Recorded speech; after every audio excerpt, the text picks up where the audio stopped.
안녕하세요. 서울특별시 동부병원 신미순 간호사입니다. 오늘은 사별가족 돌봄에 대해서 이야기를 나눠볼 텐데요. 강동대학교 간호학과 권신영 교수님과 이야기 나눠보도록 하겠습니다. 안녕하세요. 강동대학교 간호학과 권신영입니다. 안녕하세요, 선생님. 안녕하세요, 교수님. 네. 오늘 어떻게 시간 내주셔서 감사합니다. 별 말씀을요. 기쁜 마음으로 이곳까지 왔습니다. 지금부터 사별가족 돌봄에 대해서 이야기해 볼 텐데요.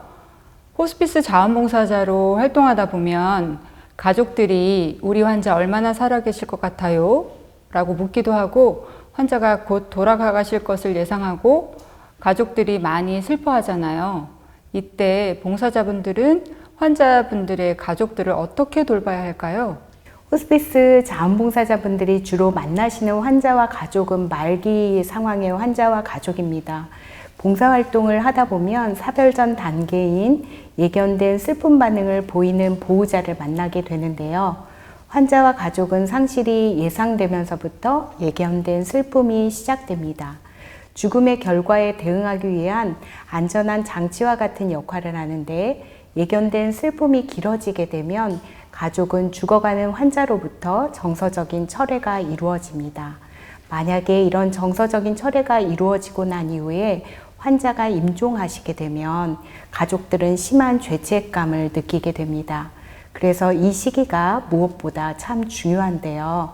사별 전 예견된 슬픔을 경험하는 시기에는 환자와 가족이 지난 생애의 의미를 생각해보고 사랑하는 사람들과 화해하고 용서해주는 그런 감정들을 표현할 수 있도록 해주는 것이 무엇보다 중요합니다. 그리고 앞으로도 가족들 간에 계속 사랑할 것임을 표현할 수 있도록 도와줍니다. 그렇군요. 그렇다면 호스피스 자원봉사자분들이 임종기에 있는 환자를 돌보는 가족들을 어떻게 돌봐야 할까요? 환자와 호스피스 봉사자가 관계가 좋았다 하더라도 임종기가 되면 환자와 가족이 충분히 시간을 가질 수 있도록 돕는 게 바람직합니다. 이때 호스피스 봉사자는 가족들이 환자 곁에서 돌봄을 제공할 수 있도록 격려해주고, 환자와 가족이 작별 인사를 할 수 있도록 도와주는 게 무엇보다 중요하겠습니다. 임종이 예견되어 있을 때 환자의 신체적인 돌봄, 예를 들어서 침상에서 몸을 닦아주거나 침상에서 세발을 할 때 필요하다면 환자 돌봄에 가족이 함께 참여할 수 있도록 도와주는 게 필요하겠습니다. 만약에 환자가 종교가 있다면 환자의 종교에 맞게 영적 돌봄을 제공해 줄 때 곁에서 함께 동참할 수 있도록 하는 것도 필요하겠습니다. 그리고 봉사자도 환자에게 마지막 작별 인사를 하는 것도 중요할 거라고 생각합니다. 저도 병원에서 근무할 때 환자를 돌볼 때 간호사로서 그동안 정말 더 많이 해주지 못해서 죄송하다. 정말 당신을 돌보면서 저는 참 행복했다. 나중에 우리 하늘나라에서 만나자, 이렇게 안녕히 가세요 라고 작별 인사를 했던 게 기억이 나요. 그래서 호스피스 봉사자도 본인이 돌봤던 환자에게 안녕이라고 이별할 수 있도록 도와주는 게 중요하다고 봅니다. 맞아요. 제 경험에서도 환자에게 작별 인사를 하는 것과 안 하는 것이 큰 차이가 있는 것 같습니다. 봉사자분들도 그런 기회를 통해서 작별할 수 있는 시간이 주어지면 좋을 것 같다는 생각이 듭니다. 그럼 교수님, 호스피스 자원봉사자로 활동하신 지가 오래되신 분들은 돌보는 환자가 임종하셨을 때 장례식 참여 여부를 여쭤보는 경우들이 있습니다. 그래서 장례식에 조문을 하고 싶다든지 발인할 때 동행하고 싶어요 라고 질문하시는 경우에는 어떻게 설명하는 것이 좋을까요? 호스피스 전문기관에는 사별가족 관리를 하는 담당 선생님이 계십니다. 장례식에 방문하기 전에 사별가족 관리를 하는 담당 사회복지사 선생님이나 호스피스 코디네이터 선생님과 의논하시면 좋을 것 같습니다. 예를 들어서 병원 내에 장례식장에서 장례 절차를 진행할 경우에 사별가족을 위로하기 위해서 호스피스 팀이 장례식장에 방문하는 경우가 있습니다. 그렇기 때문에 봉사자 개인 활동은 하지 마시고 시간이 허락된다고 하면 호스피스 팀원들과 함께 동행하는 것이 좋을 것 같습니다. 네, 맞습니다. 저희 기관에서도 돌봄팀과 함께 동행을 하거나 담당하셨던 성직자와 함께 동행하는 경우들이 있습니다. 호스피스에서는 사별가족 관리가 특별하다고 생각되어지는데요. 그럼 어떻게 관리를 해야 될까요? 사별가족의 목적은 가족들이 사별로 인한 슬픔과 변화에 잘 대처할 수 있도록 돕고 사별로 인해서 병적이거나 비정상적인 슬픔 과정으로 이행되지 않도록 예방하는 게 무엇보다 중요합니다. 사별가족이 상실의 슬픔을 잘 극복할 수 있게 건강하고 성숙한 삶을 살아갈 수 있도록 지지하는 데 사별가족 관리의 목적이 있습니다. 사별가족은 입원 기간 중에 사별 위험도를 평가하게 되는데요. 고인과의 관계라든지 또 가족의 신체적인 증상을 파악하고 환자 가족의 지지 체계를 사정하게 됩니다. 사별 후에 한 달 이내에 사별 후 위험도 평가를 하기도 하죠. 사별가족의 수면이라든지 식이라든지 활동, 정서적인 어려움과 지지체계 등에 대해서 확인하게 됩니다. 사별가족 관리는 기관마다 운영을 다르게 할 수도 있지만 대부분 사별하고 나면 일주일 후에 전화 방문을 하게 됩니다. 그래서 장례는 잘 치르셨는지, 사별가족들은 환자를 떠나보내고 어떻게 지내고 계시는지를 여쭙지요. 사별가족에게 우편 발송도 하는데요. 1개월, 3개월, 6개월, 9개월, 12개월이 되면 사별가족에게 위로 편지, 연하장이나 소식지를 발송하기도 합니다. 우편 발송 시에는 사별가족에게 안부를 묻고 사별 이후에 정상적인 애도 과정을 잘 겪을 수 있도록 위로의 문구나 또 시를 보내드린다거나 또 사별가족 지지 모임에 초대를 하기도 하지요. 분기별로 사별가족 지지 모임을 실시하는데요. 사별가족 프로그램은 유가족의 정신적, 신체적, 정서적인 어려움에 대한 상담 등을 목적으로 한 프로그램을 운영하기도 합니다. 그래서 단발성 행사가 아닌 정기적인 사별가족 지원을 해야 하는 거지요. 상담이나 지지 모임을 통해서 파악된 고위험 사별가족의 위험도를 측정하고 고위험 사별가족을 따로 관리하기도 하는데요. 각 기관마다 사별가족 지지 모임이나 고위험 사별가족 관리는 방식은 다양하게 이루어지고 있습니다. 네, 저희 동부병원에서도 둥지 모임을 통해서 분기별로 만나 뵙고 있고요. 그리고 고위험 사별가족 분들은 멘토링 프로그램을 통해서 함께해요 우리 둘이라는 프로그램을 통해서 따로 세심하게 관리하고 있습니다. 네, 선생님의 병원에서도 고위험 사별가족 관리를 하고 계시는군요. 네, 그렇다면 교수님, 사별가족이 경험하는 시기나 단계에 따라 사별가족을 어떻게 저희가 돌봐야 할까요? 네, 사별 전 단계는 상실을 예상하면서 시작된다고 말씀드렸잖아요. 사별가족은 이런 이야기를 하시잖아요. 선생님, 아버지는 하루가 다르게 나빠지는데 저는 아무것도 해줄 게 없어요. 라든지, 선생님, 이 시간이 언제까지 계속될지 모르겠고 그냥 이 시간이 그냥 끝나버렸으면 좋겠어요. 아니면 그냥 이 상태로 그냥 계속 계셨으면 좋겠어요. 라고 이야기하면서 임종이 예견되는 환자의 가족의 어려움들을 얘기하시잖아요. 환자의 가족이 환자의 상태가 안 좋아지면 임종이 얼마 안 남았다고 인지하면서 예견되는 슬픔 반응을 표현하게 됩니다. 아까도 말씀드렸다시피 예견되는 슬픔이 길어지게 되면 정서적인 철회를 갖기도 하는데요. 이 상황이 끝나고 나면 고인이 이제 돌아가시고 나면 이러한 마음들에 있어서 굉장히 불편하고 어려운 죄책감을 경험하게 되는 것입니다. 그래서 이 시기에는 지난 생애의 의미를 잘 생각해보고 환자와 가족이, 사랑하는 가족들이 함께 화해하고 또 사랑을 표현하고 용서해주고 용서하는 그런 마음을 표현할 수 있는 시간을 갖는 게 무엇보다 중요하겠습니다. 가족들이 환자 곁에서 돌봄을 제공할 수 있도록 도와주고 가족들을 격려하고 또 떠나가시는 환자분의 에너지가 없음을 우리가 인정해주고 용기를 북돋워주는 게 무엇보다 중요하겠습니다. 그리고 이 시기에는 임종이 얼마 안 남았기 때문에 작별 인사를 할 수도 있습니다. 아, 사별의 초기 단계는 그렇게 돌보면 되겠군요. 그렇다면 사별의 중간 단계는 어떻게 돌봐야 될까요? 충격기와 회피기는 급성 슬픔의 시기로 수주에서 수개월에 걸쳐서 경험하게 됩니다.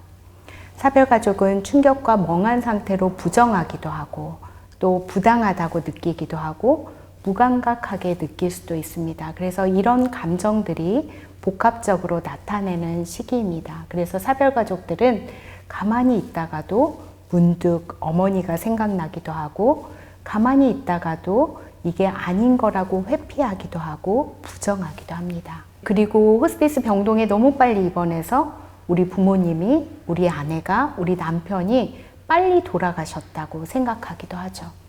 그리고 조금 더 치료를 더 받았더라면 좋았을 걸 하고 또 슬퍼하기도 합니다. 그래서 우리는 이때 잘못된 선택이 아니라 정말 그 당시로는 잘한 선택, 최선의 선택이라고 지지해 주는 게 무엇보다 중요하겠습니다. 그래서 이런 회피기와 충격기에서는 사별가족이 슬픔을 표현할 수 있도록 격려해 주고 가능한 누군가가 옆에서 함께 해주는 게 중요하겠습니다. 그리고 실질적인 도움을 제공하기도 하고요. 만약에 사별가족이 이사를 하거나 결혼을 하거나 이런 중대사를 결정할 때면 회복기로 이러한 중대사를 미룰 수 있도록 조언해 주는 것도 필요하겠습니다. 사별 중간 단계인 직면기는 사별과 상실을 인정하고 변화된 현실에 적응하려고 노력하는 시기이기도 합니다. 실질적인 고통에 시달리는 시기이기도 하죠. 사별하고 의논할 상대가 없다고 느낄 때 정말 힘들었던 것 같아요. 또 이 시기에 사별가족 지지모임 초대장을 받고 마음이 무너지는 것 같았어요. 정말 마음이 이상했어요 라고 이야기를 하기도 합니다. 고인이 없는 상황에 대해서 그리움과 낙심이 생길 수 있음을 인정하고 슬픔의 고통을 치러내는 단계이기도 하는데요. 이 시기에 사별가족이 슬퍼하는 것이 정상이고 사별 이후에 슬픔 표현이 적응을 위해서 필요함을 교육해야 합니다. 그리고 감정이 폭발하고 또 화가 나고 또 슬프기도 한 이러한 감정들은 정말 자연스럽고 일시적인 현상임을 설명해 주는 것이 중요하겠습니다. 자신의 감정을 표현하고 가족과 감정을 나눌 수 있도록 격려하는 것이 이 시기에는 무엇보다 필요하겠습니다. 사별가족의 직면기는 가족분들이 온전히 고통을 느끼는 시기인데요. 이 시기에 가족들을 돌보는 것이 중요하겠네요. 그렇다면 회복기는 어떻게 돌봐야 할까요?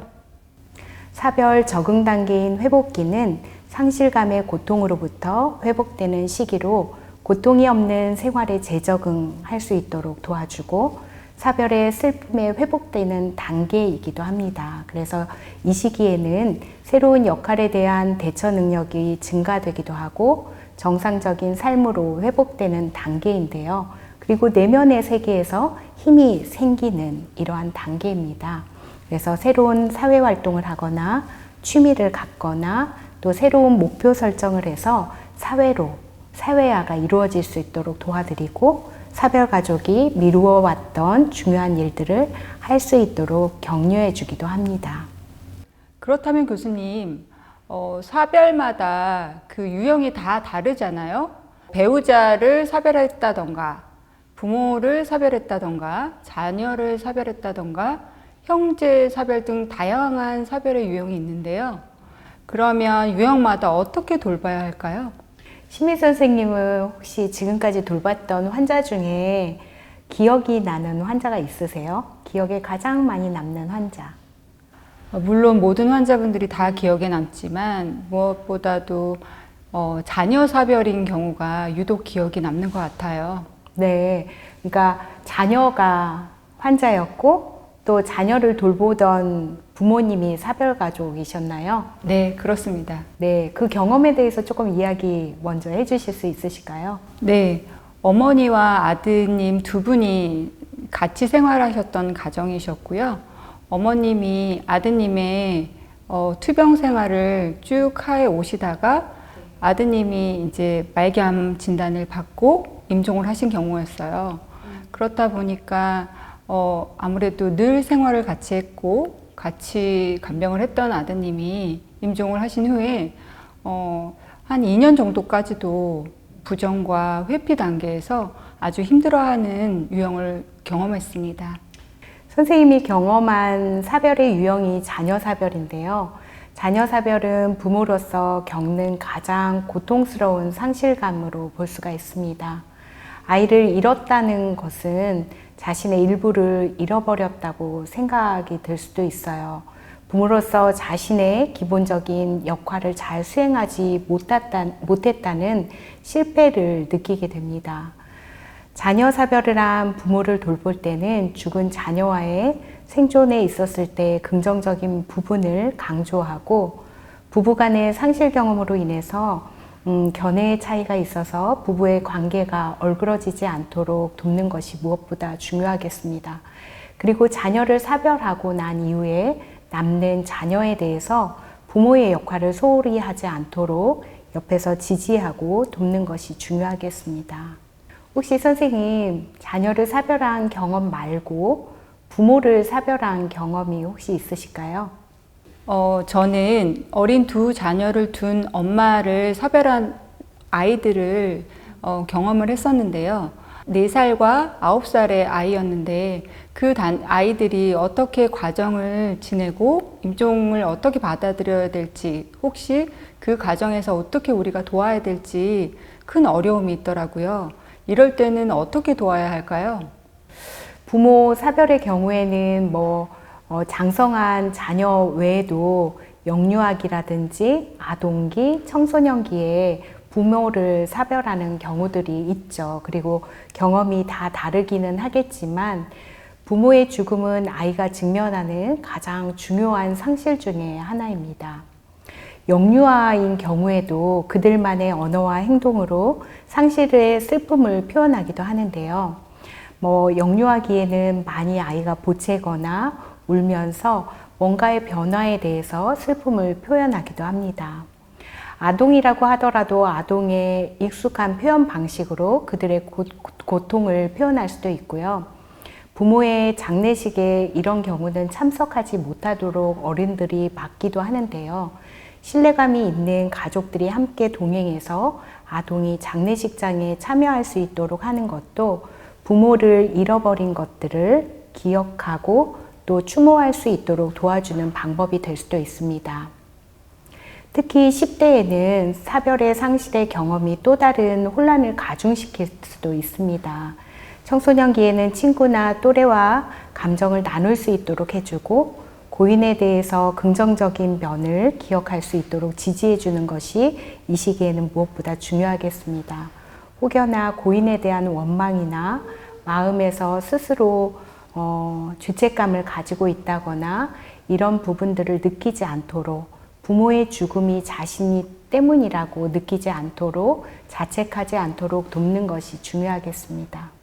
선생님, 저희들이 이제 돌봤던 대상자 중에 혹시 금술이 좋았던 배우자 아니면 관계가 소원했던 배우자 사별을 한 사별가족을 돌봤던 경험이 있으실 것 같아요.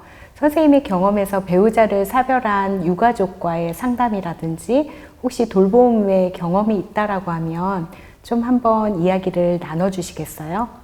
질문 주신 것처럼 금실이 좋았던 부부도 있었고 사이가 크게 좋지 않았던 부부도 있었는데요. 좀 더 저는 사이가 좋았던 부부들이 더 많이 힘들어했던 경우들이 좀 있었습니다. 그래서 집안에서 곳곳에서 고인을 회상하게 되고 그리고 생활에서도 고인한테 의지하게 되면서 일상생활조차도 어려워하는 경우를 경험한 적이 있었습니다. 네, 선생님이 경험하신 배우자 사별, 특히 관계가 좋았던 이제 사별가족을 말씀해 주셨는데요. 배우자 사별은 사별로 인해서 가장 큰 스트레스의 요인이 되기도 합니다. 사별의 여성인 경우에는 남편이 죽고 나서 경험하게 될 사회적인 지위의 변화라든지 또 자기의 정체성에 대한 혼돈이라든지 사회적인 고립감을 경험할 수도 있게 되는데요. 또 사별한 분이 부인이라고 하면 사별 남성의 경우에는 특히 자녀가 어린 경우에는 자녀의 양육과 이를 양립해야 하며 가정생활의 실제적인 역할상의 문제를 경험하게 됩니다. 배우자 사별의 경우에 사별 전과 달라진 모습을 이해하고 자녀와 적절한 관계를 잘 유지할 수 있도록 돕는 게 무엇보다 중요하겠습니다. 사별가족을 판단하거나 또 조언하거나 이렇게 하기보다는 사별가족의 이야기를 잘 경청하고 무슨 문제가 있는지를 잘 파악한 다음에 문제 해결을 하는 것들이 무엇보다 필요합니다. 인생의 전환점이 될 수 있는 이러한 중요한 결정들이 있죠. 사별한 남성의 경우에는 다시 재혼을 한다거나 뭐 이런 부분들이요. 그래서 중요한 결정은 좀 지양하고 회복기에 실행할 수 있도록 돕는 것들이 필요하겠습니다. 제가 돌봤던 사별가족분들도 다시 생각하게 되고 앞으로 돌볼 사별가족에 대해서도 생각하는 시간을 가져서 큰 도움이 될 것 같다는 생각이 듭니다. 교수님은 어떠셨어요?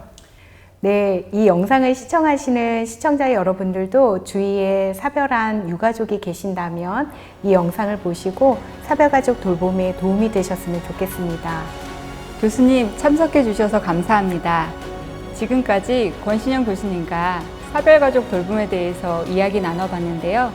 다음 기회에 좋은 내용으로 다시 뵙도록 하겠습니다. 감사합니다.